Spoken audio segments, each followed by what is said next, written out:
Mengejutkan, inilah 3 kabar terbaru dan terupdate tentang Prabowo dan Gibran. Silahkan simak baik-baik, inilah berita yang pertama. Gibran klaim lebih berpengalaman urusan debat dibanding Mahfud dan Cak Imin. Gibran mengaku semakin percaya diri saat mengikuti debat pemilu karena Gibran mengaku satu-satunya cawapres yang punya pengalaman ikut debat di KPU saat pemilihan wali kota Solo. Kata Gibran, mungkin banyak yang was-was takut saya debat. Tenang saja Bapak Ibu, dari 3 kontestan yang kemarin malam, hanya saya yang pernah ikut debat KPU itu cuma saya sebagai wali kota. Maka itu, Gibran mengaku memiliki pengalaman dalam debat yang diselenggarakan oleh KPU. Gibran juga mengajak kepada para pendukungnya agar tidak cemas dengan penampilan dirinya saat debat. Menurutnya, berbagai sentimen negatif yang berkembang di media sosial merupakan upaya pembingkaian atau framing yang sengaja dilakukan untuk menjatuhkannya. Saya sudah mengerti formatnya, trik-triknya, cara menyanggah, cara menjawab, cara bertanya. Bapak Ibu nggak perlu takut, jadi semuanya framing media, ucap Gibran. Gibran juga menyoroti berbagai hasil survei elektabilitas paslon Capres dan Cawapres yang berkontestasi di Pilpres 2024.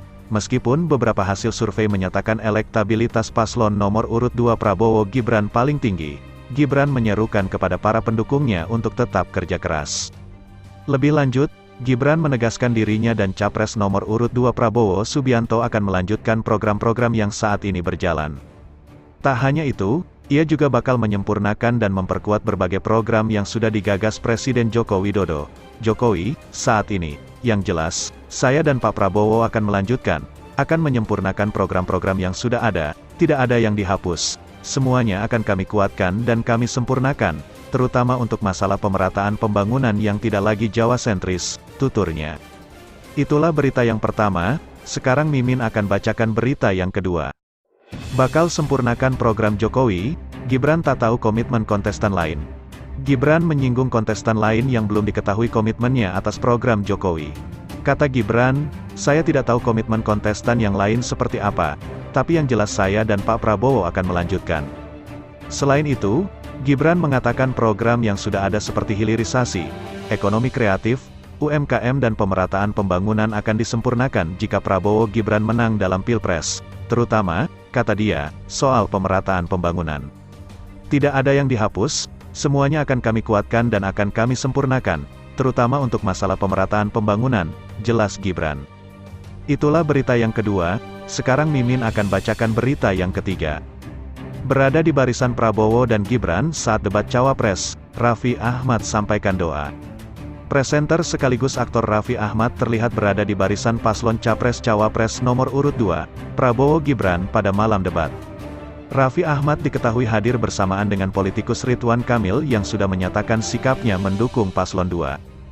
Ditemui pada kesempatan tersebut, Ridwan Kamil mengungkapkan kehadirannya untuk mendukung pesta demokrasi. Pada momen tersebut, dia juga mengungkapkan dirinya hadir sebagai pendukung Prabowo Gibran. Ya, ini kami pesta demokrasi, semua orang punya pilihan, kita hargai. Kebetulan saya dan Raffi adalah pendukung 2, kata Ridwan Kamil. Ex-Gubernur Jawa Barat itu bersyukur hasil survei angka elektabilitas paslon dukungannya cukup bagus. Dia pun berdoa agar Prabowo dan Gibran dapat memenangkan hati masyarakat pada pemilu 2024. Angka-angka juga bagus, ya, surveinya. Mudah-mudahan Allah menakdirkan golongan nomor 2 yang mungkin insya Allah menang, tuturnya. Pada kesempatan yang sama, Raffi Ahmad mengungkapkan kehadirannya untuk melihat debat demokratis para cawapres. Dia berdoa agar paslon yang terpilih pada pemilu 2024 mendatang ialah sosok pemimpin yang terbaik. Ya, saya mendoakan yang paling terbaik, ujar Raffi. Berita selanjutnya, survei CPCS, elektabilitas Prabowo Gibran lewati 50%. Hasil survei terbaru Center for Political Communication Studies, CPCS, menunjukkan elektabilitas paslon nomor urut 2, Prabowo Subianto Gibran Rakabuming Raka sudah mencapai lebih dari 50%. Prabowo Gibran menempati urutan teratas, unggul jauh dari Anies Baswedan Muhaimin Iskandar dan Ganjar Pranowo Mahfud MD, dua pesaing mereka di Pilpres 2024. Elektabilitas pasangan nomor urut 2 itu naik dari 50,3% di bulan November, dan kini mencapai 51,7%. Elektabilitas paslon nomor urut 1, Anies Cak Imin menyusul di posisi kedua dengan perolehan 21,8%, sementara paslon nomor urut 3, Ganjar Mahfud duduk di posisi paling buncit dengan elektabilitas 21,3%. Elektabilitas Amin mengalami tren peningkatan dibanding survei sebelumnya pada Oktober lalu, 15,8%, sementara Ganjar Mahfud menurun dari hasil sebelumnya, sebesar 30,6%. Temuan survei itu berpotensi menambah kemungkinan Pilpres 2024 rampung dalam satu putaran. Menyinggung masa kampanye yang tersisa kurang dari 2 bulan lagi hingga hari pencoblosan pada tanggal 14 Februari tahun 2024 mendatang. Survei CPCS dilaksanakan pada tanggal 7 hingga tanggal 14 Desember tahun 2023 dengan jumlah responden sebanyak 1.200 orang yang diwawancarai secara langsung.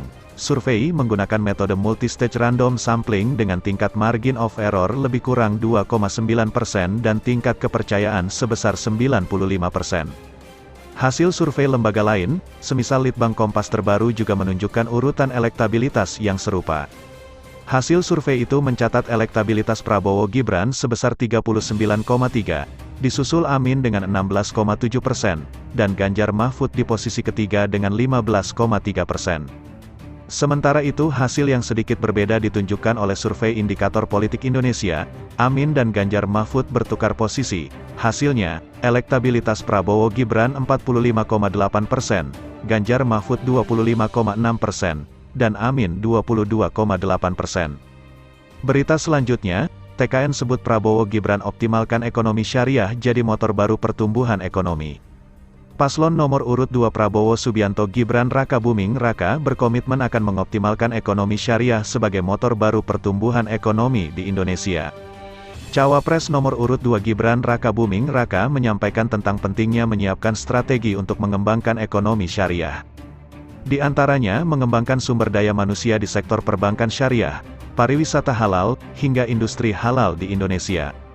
Kalau kita menyimak debat tadi malam, pasangan Prabowo Gibran yang diwakili Mas Gibran selaku calon wakil presiden, kita menyimak bagaimana ekonomi syariah ini diangkat secara serius. Tak hanya soal strategi, Gibran juga menyinggung soal State of Global Islamic Economy, SGIE, sebuah indikator dalam ekonomi syariah yang dikeluarkan oleh Dinar Standard di mana Indonesia menduduki peringkat keempat setelah Malaysia, Arab Saudi, dan Uni Emirat Arab. Reza mengatakan, dalam mengembangkan ekonomi syariah pemerintah perlu mengetahui pencapaian-pencapaian berbagai negara di dunia dalam bidang ekonomi syariah yang masing-masing itu ada parameternya. Kalau kita bicara ekonomi syariah, SGIE itu sebagai parameter, melalui pemahaman terhadap parameter yang baik dan benar kita bisa merumuskan bagaimana mengembangkan ekonomi syariah yang juga baik dan benar ke depan. Itu kuncinya, lanjutnya.